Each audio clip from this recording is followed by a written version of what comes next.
Welcome to the Crime Redefined podcast, produced by Zero Cliff Media. Coming to you from the US Bank Tower, high above downtown Los Angeles. In our podcast, we drill deep into forensics and criminal investigation from the viewpoint of the defense, as well as explore the intersection of the media and the justice system. Welcome to Crime Redefined. I'm Mehul Anjaria, here with my co-host Dion Mitchell. Today, we're going to continue our series on the case of People versus Jane Dorotik. And our guest today has been on Crime Redefined previously. Paula Mitchell will be joining us. And if you want to check out our past interview with her, the episode was entitled Loyola Project for the Innocent. Until very recently, Paula was the legal director for the Project of the Innocent at Loyola Law School. She worked tirelessly on the defense of Jane Dorotik. She's an excellent guest, and we look forward to learning more about the evidence and the legal proceedings in this intriguing case. Paula is now the director of a brand new chapter of the Innocence Project, and it's called the Los Angeles Innocence Project. So we're going to talk to her a little bit about that exciting new venture as well. But let's give a little refresher on the basics of the Jane Dorotik case. So the body of Robert Dorotik was found in a wooded area in North San Diego County on Monday, February 14th of 2000. His wife, Jane Dorotik, had reported him missing the previous day when he had not returned from a jog. In June of 2001, Jane was convicted for the murder of her husband and was sentenced to 25 years to life in prison. In 2016, Jane finally was awarded post-conviction DNA testing on evidence in her case.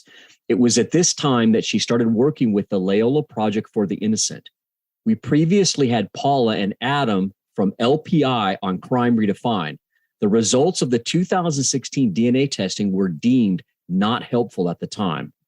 While LPI continued to work feverishly on Jane's case, she was granted a temporary release due to COVID in April of 2020.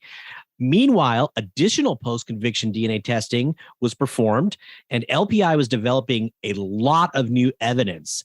Jane's conviction was overturned in July of 2020. Jane's ordeal was not over, however. The DA's office decided to conduct testing of their own and pursue retrying Jane. After a lengthy preliminary hearing, a new trial was imminent. On the eve of trial, the DA's office announced that they were dismissing the case. Well, with that, let's see what we can learn from an insider, Paula Mitchell. Hey, Paula, welcome back to Crime Redefined. Thank you. It's good to be back. You know, in terms of your legal career, where would you say that the Jane Dorotik case ranks for you as far as cases that are going to stay with you and have maybe perhaps shook your faith in the criminal justice system? Well, it is certainly up there on the list. I think one thing I learned from Jane's case, which I wasn't super clear about or aware of prior, is just how carefully forensic evidence needs to be analyzed or perhaps reanalyzed in cases where that evidence perhaps wasn't sufficiently challenged at a trial that resulted in the conviction. I think a lot of time people assume that, well, if it's forensic evidence, it's scientific and therefore it's black and white and Right. There's a gray area. And that's just not always the case.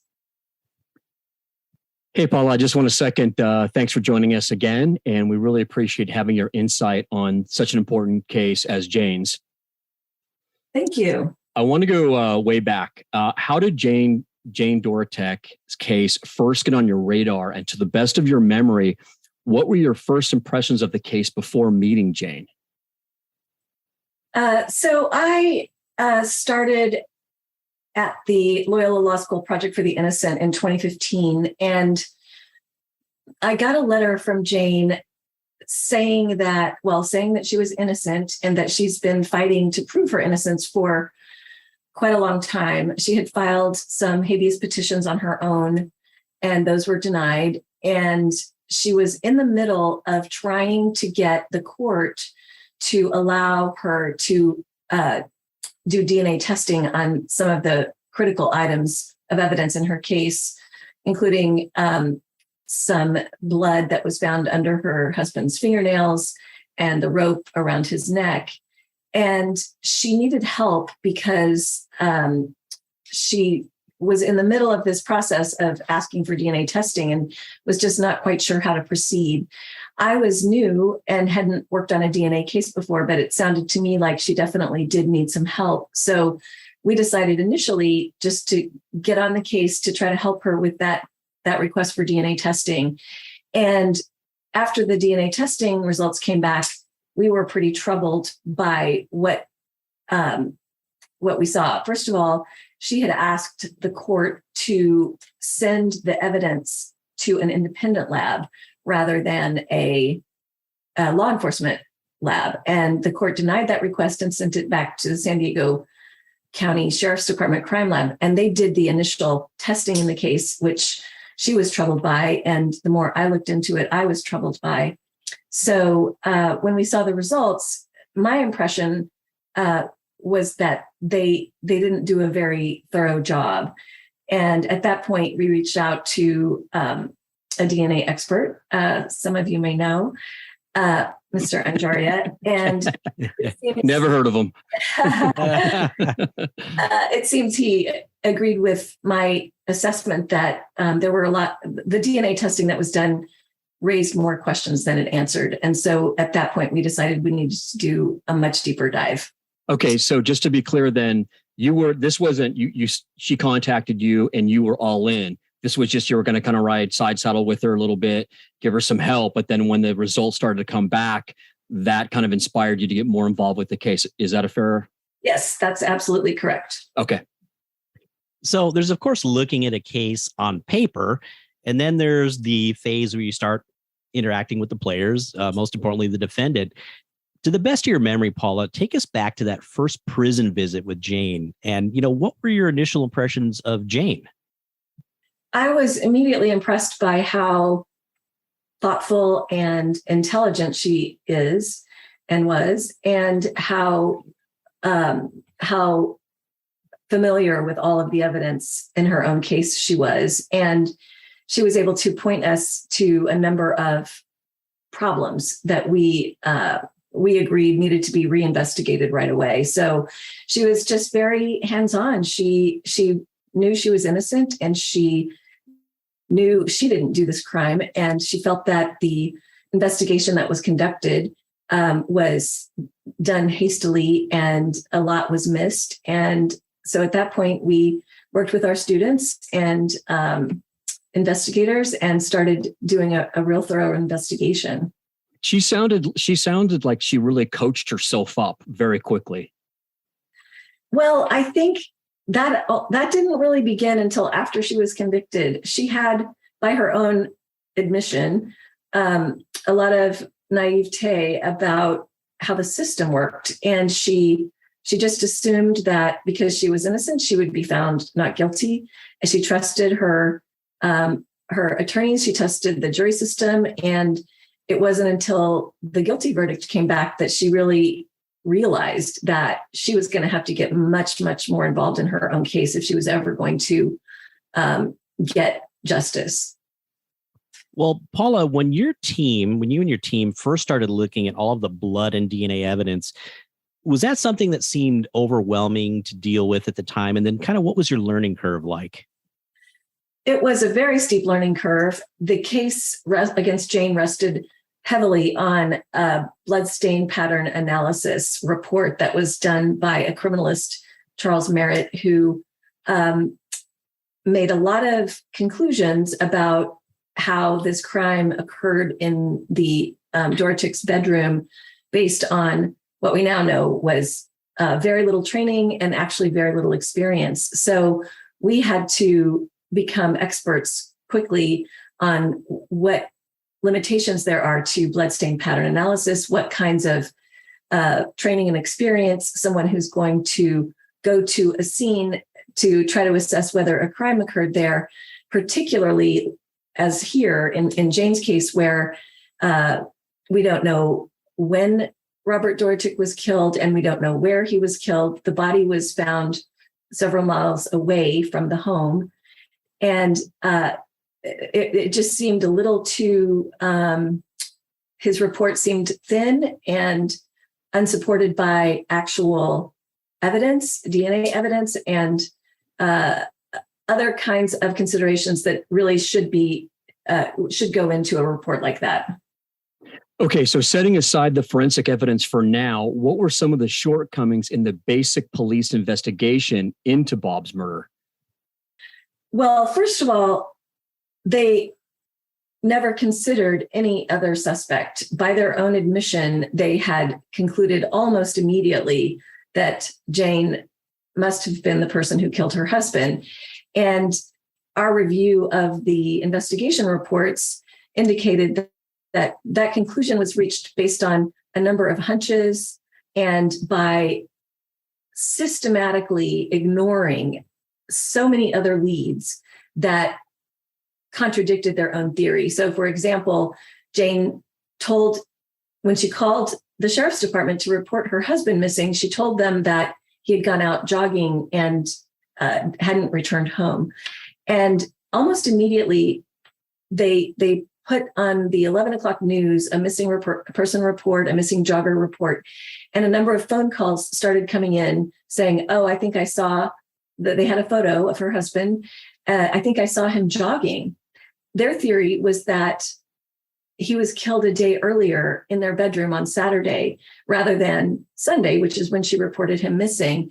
And when they went to talk to these people who had called in to say they had seen a jogger that looked like Mr. Dorotik, the investigation into those witnesses was very brief. It was not fully documented in the police reports. And it seemed to us that they never intended to really investigate the question of whether he had gone jogging.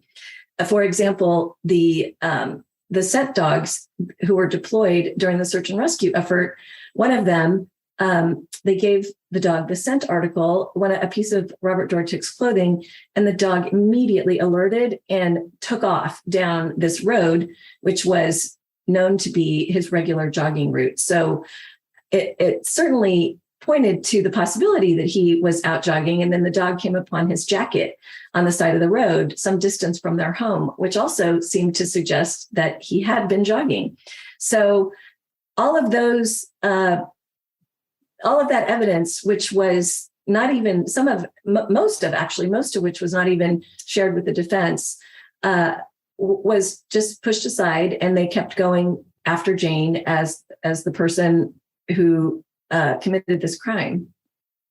Isn't it interesting that for the police, eyewitness identification is good enough to prosecute somebody, but here, when the defense was bringing up exculpatory eyewitness evidence, they threw in the trash? That's right. And 20 years later, at the hearing that was held in Vista over the last year, we were able to show, by calling those same sheriff's deputies and homicide investigators, that they in fact did miss a number of pretty important clues and did not investigate them and did not follow up on them. And those are things they admitted while they were testifying under oath. Well, Paula, what is your impression of the media coverage on Jane's case over the years, and including some of these TV shows like Forensic Files and Snapped, which I think, quite honestly, need to produce updated episodes based on how the case actually turned out? Well, I certainly couldn't agree with you more.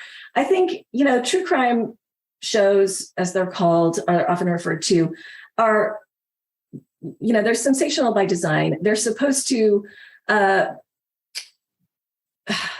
prompt the audience to reach a certain conclusion.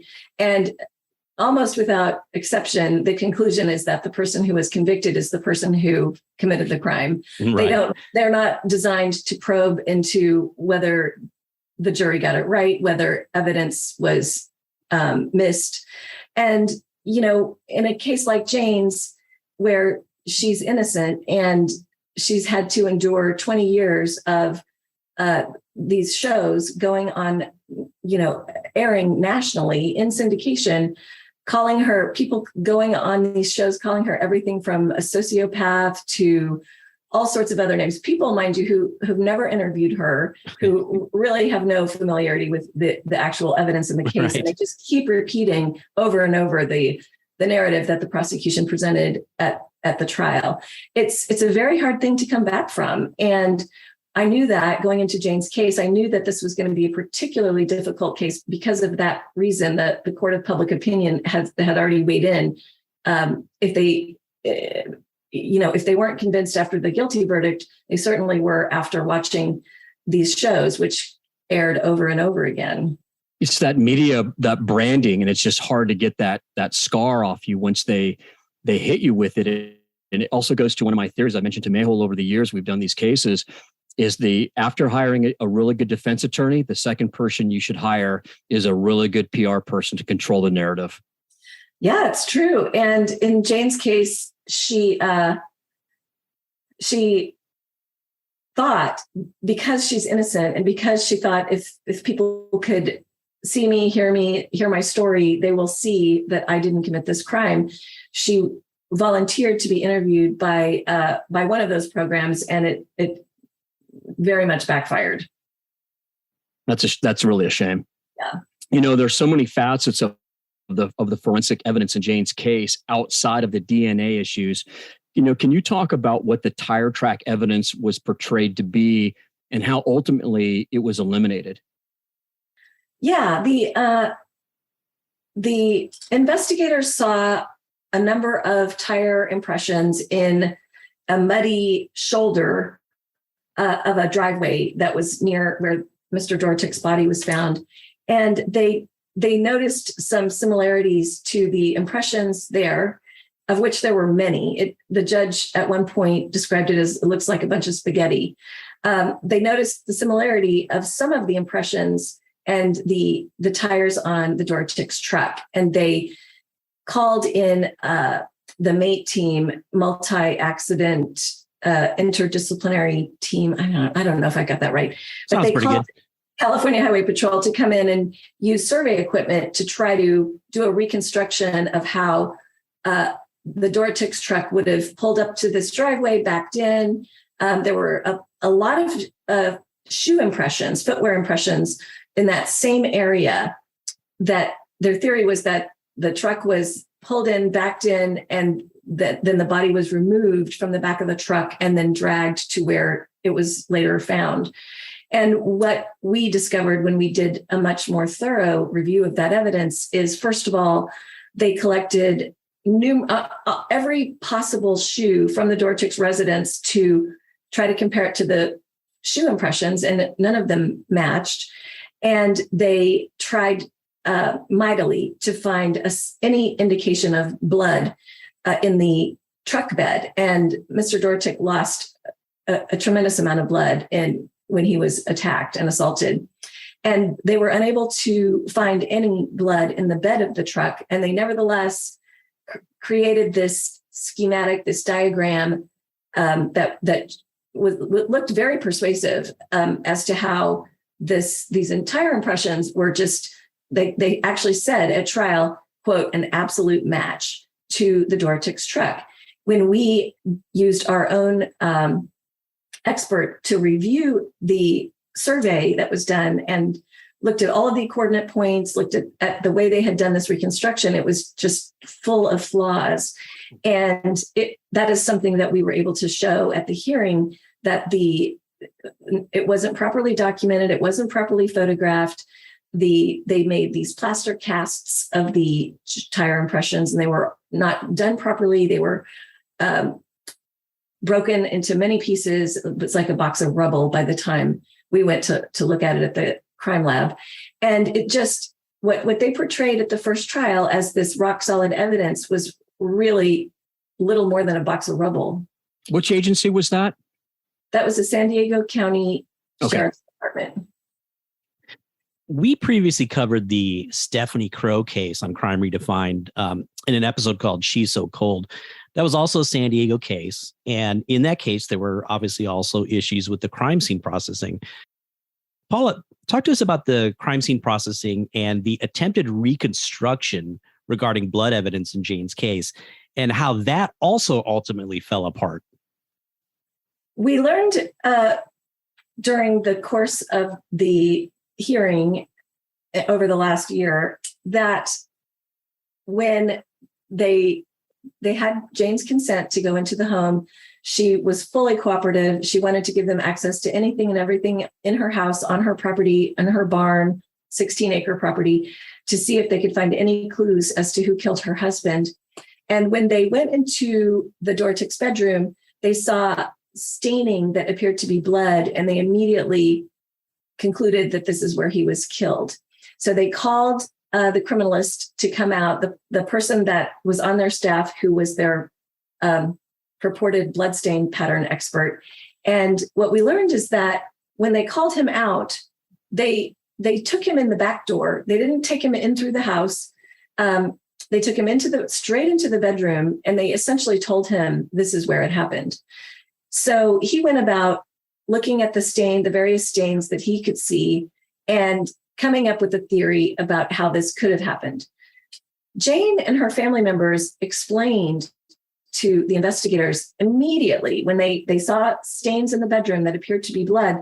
They came out and asked the family and the extended family, is there any explanation for why there might be blood? And the Dorotik's adult children said, well, for one thing, we've got 2 dogs. Both of them have bleeding injuries, and they are bleeding right now. There was blood on the leather foot hammock, footstool in the living room. There was blood found in another bedroom on a foam mattress that was on the floor because the family had assembled when they learned that Mr. Dorotik had been killed.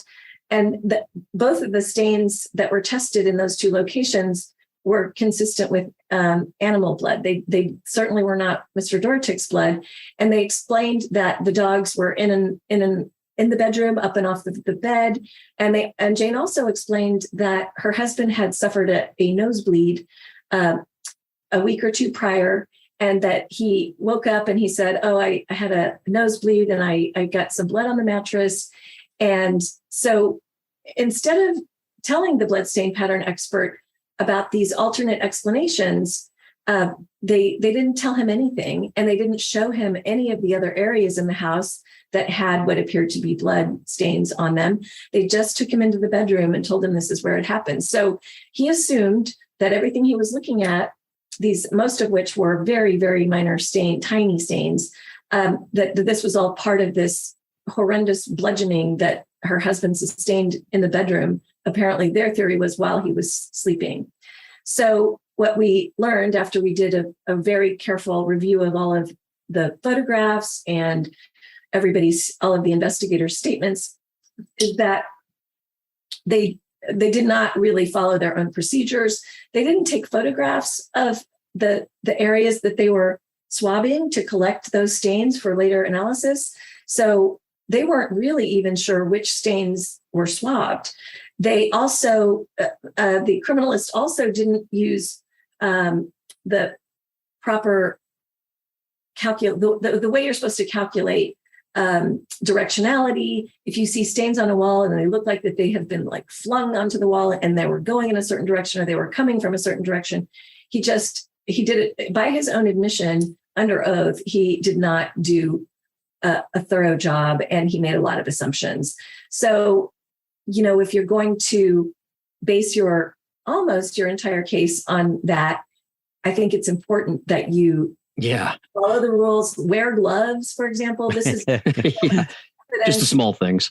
He admitted that he didn't wear gloves, and he explained that, well, I just made sure I didn't touch anything. And we have photographs of his equipment being moved from one location to another in the bedroom, clipboards, tape measures, lighting, tripod stands. It's the very same thing in the Stephanie Crow case. Yeah, that's right. Where they picked up blood inadvertently, they think, on a tripod. They did the very same thing in this case, used a tripod without protective coverings and so on and so forth. It was a very, very long list of errors that were made. There, of course, were syringes found in the master, or should I say probably the primary bathroom. What were the toxicology results from the syringes and Bob's body, and what issues were raised regarding that testing? So I think there were 6 altogether. So Jane, before she became an executive at a home health care company, she was a nurse by training and experience, and she provided a lot of veterinary care to her horses, the horses that she was raising and boarding. And she had gone to purchase vaccines. She had 4 mares who were foaling. And so she bought some vaccines that were loaded in syringes, and she vaccinated her horses, and she had another syringe that she used for another medical procedure. And these syringes were supposedly found in the very bottom of what she was using, a brown paper bag, like a grocery bag, as a wastebasket in the bathroom. And when they say that they found them in there, they didn't take photographs of anything else in the waste paper basket. So we don't really know how long they had been in there, if there were, dated receipts or other evidence in that bag that might have indicated that they've been in there for some time. So already there were concerns about the way in which these syringes were discovered. It sounds like the San Diego Sheriff's Crime Lab, like all of their cameras were in the shop during this investigation. It definitely does. You're supposed to take photographs of bloodstains, for example, in a certain way, at a 45-degree angle, mid-range, close range, long range, and they just didn't. They didn't do that. With respect to this toxicology and the syringes, their theory at Jane's trial in 2001 is that her plan was to inject her husband with this drug called acepromazine, which is used they called it a horse tranquilizer. It's used for a lot of reasons. When you're training a horse to be a jumper, for example, and the horse is skittish, that's the kind of drug you would give them to kind of lower their anxiety and help them learn to do this new skill. They said that they subjected one of the syringes to toxicology testing and that it had traces of acepromazine in it.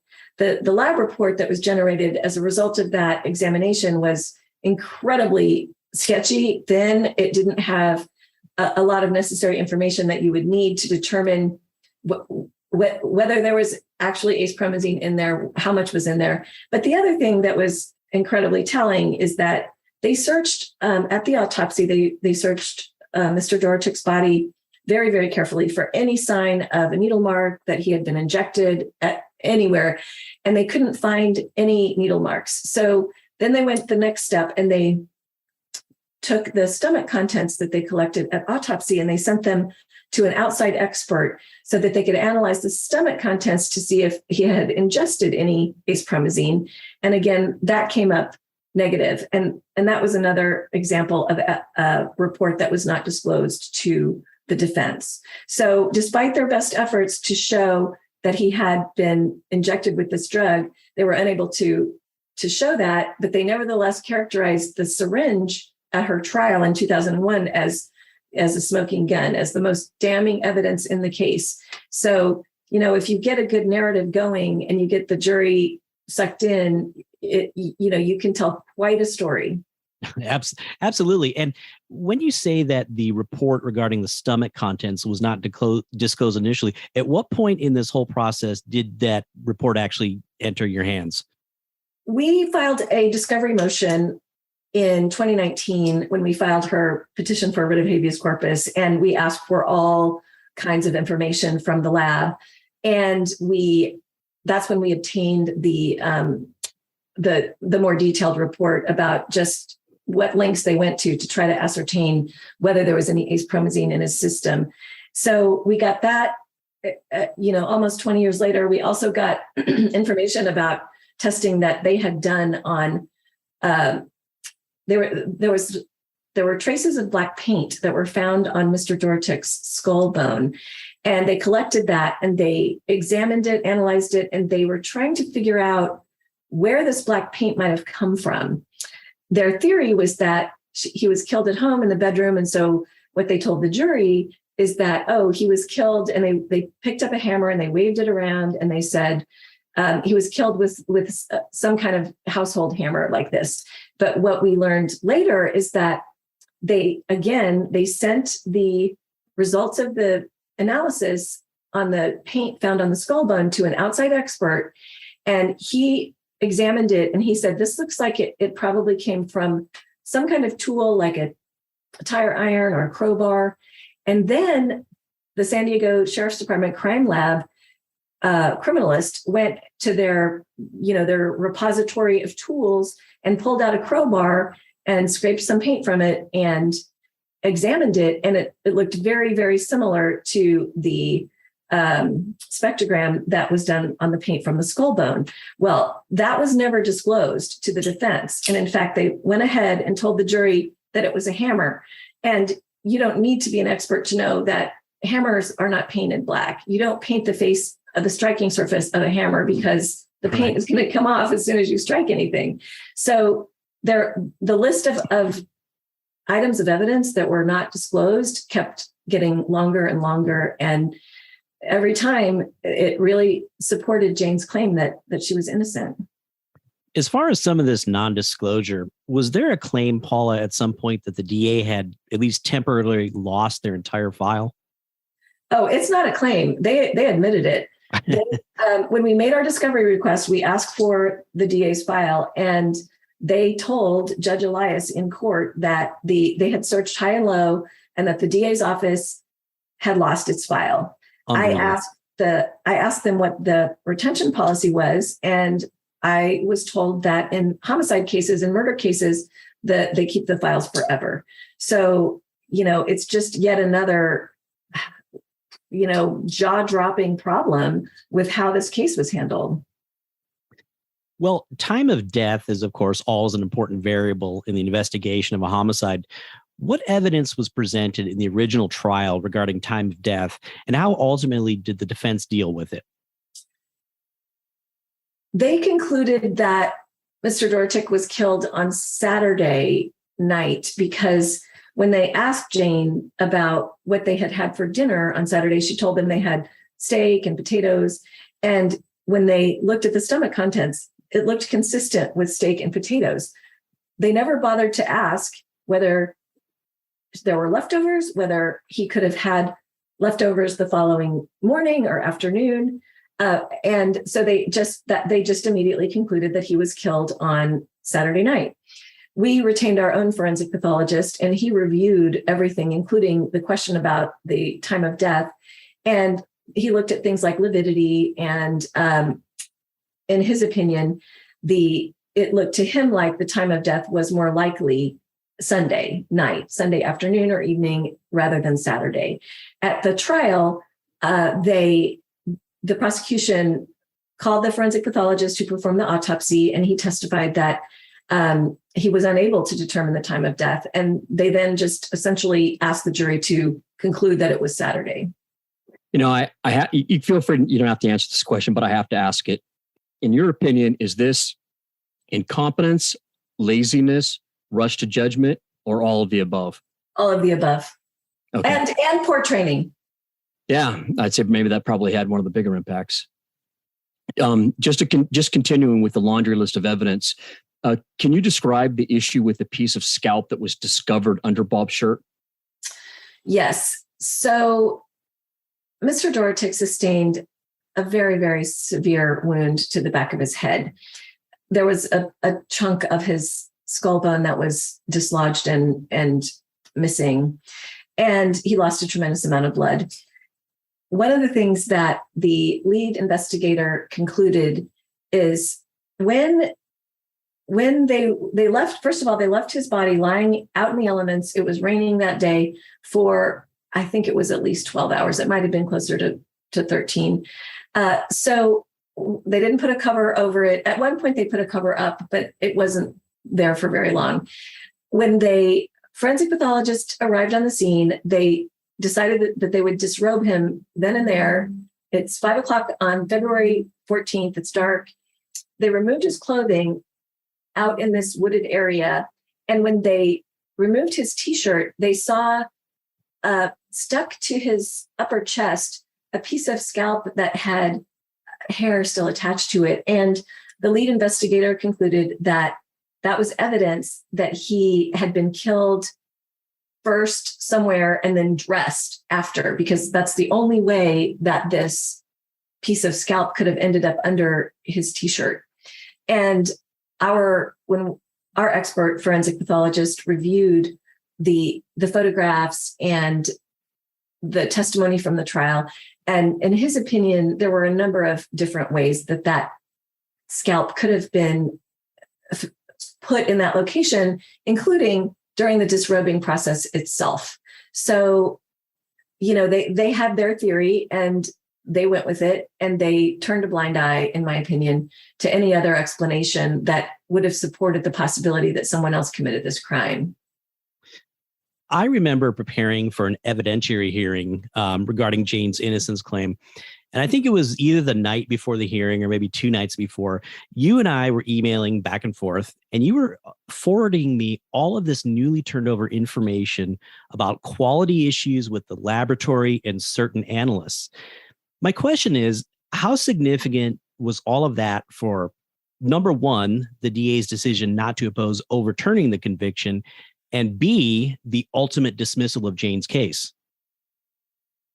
So we filed the petition for a writ of habeas corpus in August of 2019. Along with our discovery motion, we started getting additional discovery, which only strengthened our case. And we really had concerns about some of the work that was done in the crime lab, specifically with respect to 2 criminalists. And we kept asking more questions. And we were set to begin our evidentiary hearing in July of 2020. Judge Elias ordered a hearing so that we could try to examine these concerns and this evidence. The night before, so on a Thursday night, we got hundreds of pages of information from the lab indicating that the criminalists involved in this case had been cited for a number of errors. They were supposed to have been subjected to retraining, and they weren't. And it was almost too much to take in. And the very next day is the day that the district attorney's office decided that they would concede that, based on the DNA evidence and some of the concerns that were uncovered in the crime lab, that they no longer had confidence in the conviction.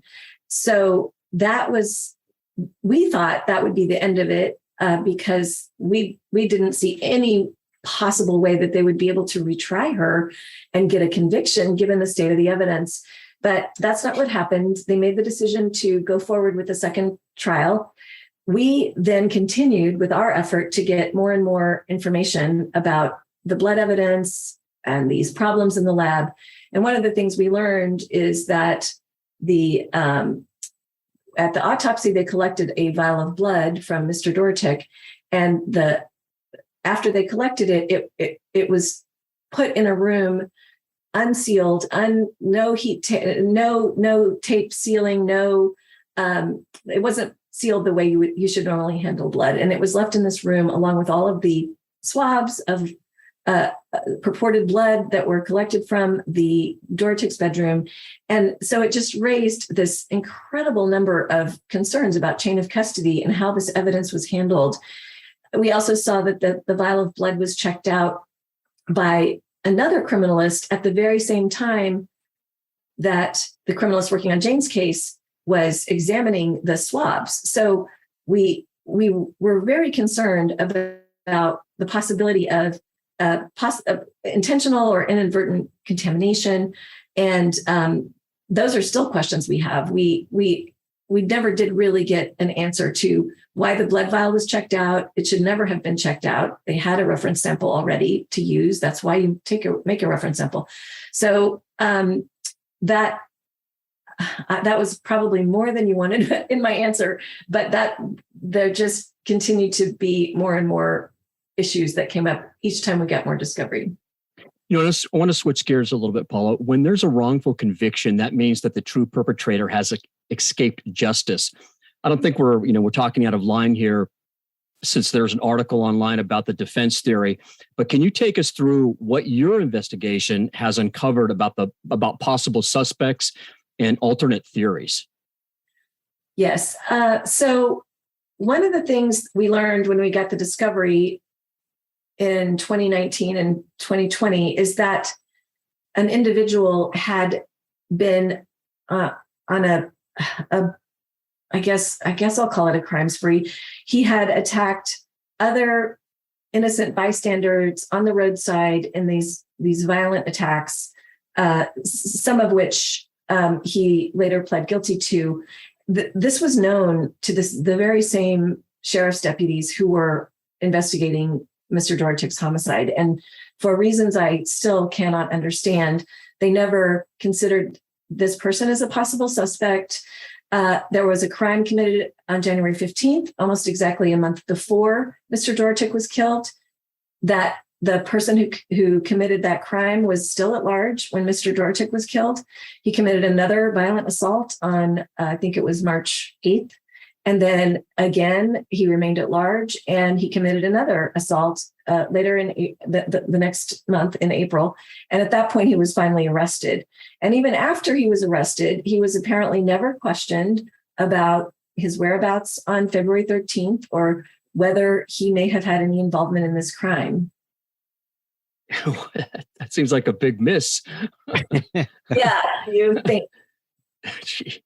Well, Paula, when you were last with us on Crime Redefined, you were the legal director of the Loyola Law School Project for the Innocent, aka LPI. You've got a new gig now. So can you talk to us about your new venture, including how this came to be and, what your unique angle is with this project? Yes. Well, one of the things that happened as a result of Jane's case is our team became incredibly proficient in forensics. Indeed.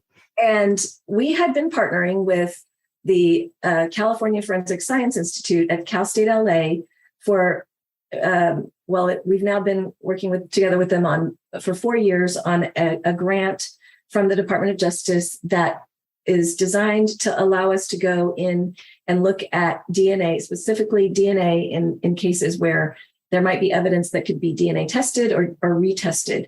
And so we had an opportunity to join the California Forensic Science Institute, and Dr. Kathy Roberts, she runs the graduate criminalistics program there. And we decided to launch a new project called Los Angeles Innocence Project, and it's innocencela.org. And I and several of my team members are now working hand in hand with these graduate students in the criminalistics program to help us in all of the forensic disciplines, toxicology, ballistics, serology, DNA, and try to just do everything we can to make the system better, to provide opportunities for particularly defense counsel to learn, get the training they need in understanding forensics, understanding how to read a crime lab report, know what they're looking for, know what questions to ask when somebody from law enforcement, a criminalist from law enforcement is testifying about the evidence. So we're really excited. We've got a couple of DNA cases right now we're working on, but we're also working on other non-forensic cases, run-of-the-mill eyewitness ID problems or cases where evidence was suppressed, all of false confession. Well, we're working on all cases, but I feel like we're incredibly well positioned right now to handle cases that involve forensics. Most of the cases we have are 20, 30, even 40 years old. And when you look at the evidence that was used to convict somebody 40 years ago, especially forensic evidence, a lot of what was considered reliable in 1982 is no longer really considered reliable. Standards have changed, technology's improved. We've gotten better at understanding how to analyze all kinds of forensic evidence. And we just hope that we can, do everything possible to improve the system, improve everyone's understanding of what should and should not be allowed in the courtroom in a murder case. Well, something else that's unique about the Los Angeles Innocence Project is how it got its initial funding. Can you share with our listeners how that came to be? Yes. One of the cases I worked on when I started doing this kind of work was Andrew Wilson. He was convicted of murder, robbery, and sentenced to life without the possibility of parole. And these are very hard cases. It was an old case. He had been in prison for 32 years and always maintained his innocence. And we took on his case and we were able to show that he was wrongfully convicted and he was actually found innocent and exonerated. And when he was released, he decided that he wanted to file a civil rights suit, and he was able to obtain a settlement and is just deeply invested in doing whatever he can to improve the system and make sure this doesn't happen to other people. And Andrew Wilson generously made a $1 million donation to launch the Los Angeles Innocence Project because he just believes so firmly in paying it forward, doing whatever he can to help other people. And we're obviously incredibly grateful and indebted to him. Well, let me tie this all together a little bit. What role did the staff and students of Cal State Los Angeles play during the investigation of the Dorotik case? They were incredibly helpful. When you're new to a forensic discipline, you can Google it, you can get all of the required texts, you can read about toxicology, for example, but you really need somebody like a graduate student who is preparing to go and become a criminalist in a crime lab to kind of walk you through, well, this really should have been done this way, and this report is missing this, and this should have been signed, and this should have been. And so they were able to educate us and tell us what questions we should be asking, tell us what concerns they had about the reports. And it just was incredibly instrumental in teaching us how we needed to think about this evidence and how we needed to challenge it in the right way. Okay, time for the big picture question. What are some of the take-home lessons for the criminal justice system that result from the Dorotik case?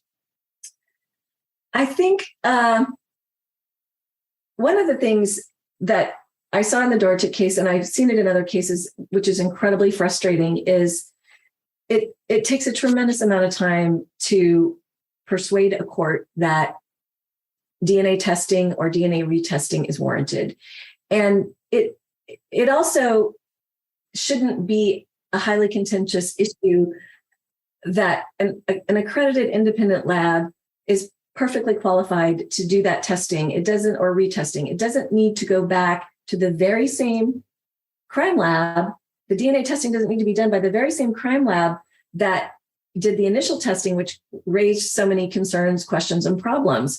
So I think one thing that really needs a close look is, why is it so contentious? Why does it take so long to persuade a district attorney's office or a court that DNA testing or retesting is warranted? It's the answer is what the answer is. It's very black and white. It's not like other kinds of evidence. And I think one of the things we hope to do going forward at the Los Angeles Innocence Project is push back really hard on the way the penal code handles requests for DNA testing. We have another case right now. It has taken us 2 years to simply find out whether evidence was preserved and whether it's in a condition that it could be DNA tested. The way evidence is handled is another thing we discovered through Jane's case and other cases. It's just incredibly problematic.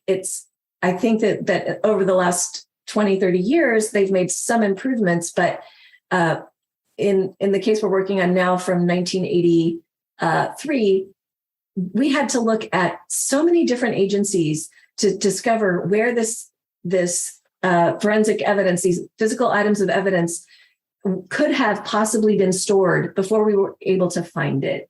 And if you're innocent, if you're wrongfully convicted, and the evidence that's going to exonerate you is unfindable, or if it takes 2 years to find it, that's just not acceptable. That's a problem. And then to take another year of fighting with the district attorney's office over whether this evidence should be DNA tested, it just doesn't seem like it's serving justice. Yeah, indeed. That's very disturbing. Thank you so much, Paula, for your time today and for taking us on such a deep dive into the Jane Dorotik case. Well, thank you for your interest, and thank you for all of your great work, Mehul. You have taught us all so much. If you had asked me 5 years ago whether I would be able to be conversant in DNA or any of these forensic disciplines, I might not have been so sure. But it's all really, really important learning, and you've been incredibly helpful to me and our whole team. We really appreciate it. Well, I'm so glad to hear it. It's my pleasure, and it was really an honor to be involved in Jane's case. And this is a extremely complicated case, and yeah, we're doing a multi-part series on Crime Redefined, but I think ultimately we're probably just scratching the surface of all of the issues. But Paula, best of luck with the Los Angeles Innocence Project, and keep fighting the good fight. Thank you, Paula. So much. Thanks for all your work. I love the podcast. You guys are doing great work. Thank you. We appreciate that. That was really interesting to learn more details about the case and get the inside scoop. I thought Paula Mitchell, no relation, by the way, did a wonderful job of describing the issues with a lot of the non-DNA forensics. Yeah. And just kind of going over the overall quality or the lack thereof of the entire investigation. Yeah, Paula covered a lot of ground. I mean, there's a ton of evidence in this case, a lot of it being forensic. And I think that it's very helpful to lay out what all the potholes were in this case. I mean, first of all, obviously, to make sure that Jane got justice. But secondarily, Dion, I think that this serves as hopefully a teaching moment and an example of where many, many improvements are definitely needed in the investigation and prosecution of criminal cases. I hate to be, kind of sour about it, but I'm not going to hold my breath. It just seems like, you're going to really have maybe a major lawsuit or something like that to really invoke some changes. Well, I feel like on this podcast that, we're a broken record, and that both on this podcast and in my work, sometimes, unfortunately, you feel like you're just banging your head against the wall. Yeah, I can get that. It's got to be really frustrating for you and the Paula Mitchells of the world and LPI.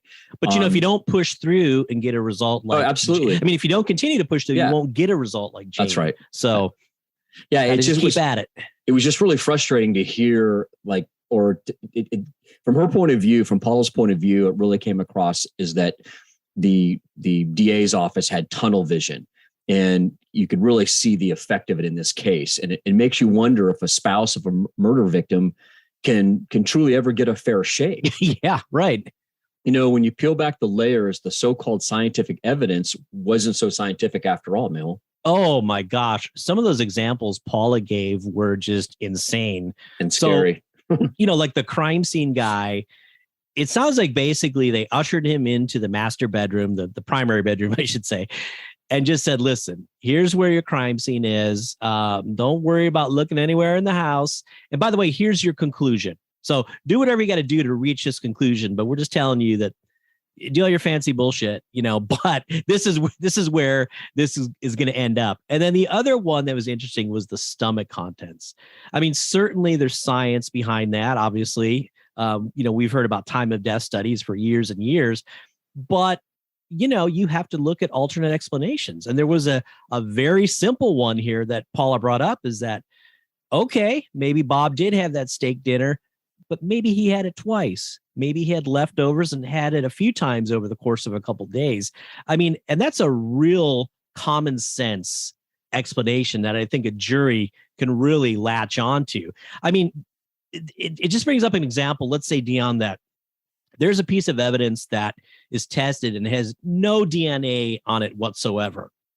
And I'm hired by an attorney, and the attorney tells me, okay, your conclusion is going to be that the only possible explanation for there not being any DNA on there is that my client never touched it. And furthermore, you have to ignore the possibility that somebody wore gloves when they touched that piece of evidence, or somebody, bleached off that piece of evidence. So science is meant to be tested, and it needs to be tested and vetted in the courtroom. Otherwise, you only hear one side of the story and you only hear what's scientific about it. But meanwhile, there can be some very commonplace explanations for things, such as the leftovers, which was elegantly simple. Yeah, I think that was, it was frustrating to listen to, and obviously more frustrating for you and for LPI. But it really sounded like they reverse engineered this case. Right. They thought, okay, we're going to play the odds. It's probably Jane, and we're going to, bring in our forensic guy. We're going to point to all this stuff, and they're just going to reverse engineer this and try to make everything stick. And you just mentioned this a number of times, and that was also frustrating. It seemed like just absolutely common sense, and huge red flares of things just left this investigation early on. Exactly. And if it's not questioned, boy, oh boy, can that fester and build. And then it starts probably giving the prosecutor a big head, like, okay, there's nothing stopping us here. But, yeah, there's no roadblock at all. That's a great point. No, like you said, my gosh, when you're looking at a spouse as a defendant, I mean, you shudder to think, do the cops think, it's probably them? So listen, if we don't do everything 100% correct or look at everything, big deal. We know that we're right. Just remember, get that PR person right after you hire your attorney. Control that narrative. Advice, yeah. Well, Dion, in the next episode in this series about Jane Dorotik, unfortunately, the quality of the interview guest is going to go way, way down. And that's because I will be the subject, the interviewee, I'm sorry. And you will be the interviewer. No, this will be some good stuff. We'll be able to build on what Paula laid out for us on the forensic and do that deep dive and get a little bit more clarity in your involvement and some of the key, the key evidence and results from the DNA testing. Well, as always, we really, truly appreciate all of the listens and the follows that we get. Yes. It's really exciting to see when we are getting listeners from different countries and how the international fan base is growing. So what do you think about the Jane Dorotik case? Let us know on social media, and we hope that you'll come back for the next installment in this series. Thank you for listening to the Crime Redefined podcast. Like us on Facebook and follow us on Twitter at Crime Redefined. Please send us your comments and questions and join us for the next episode.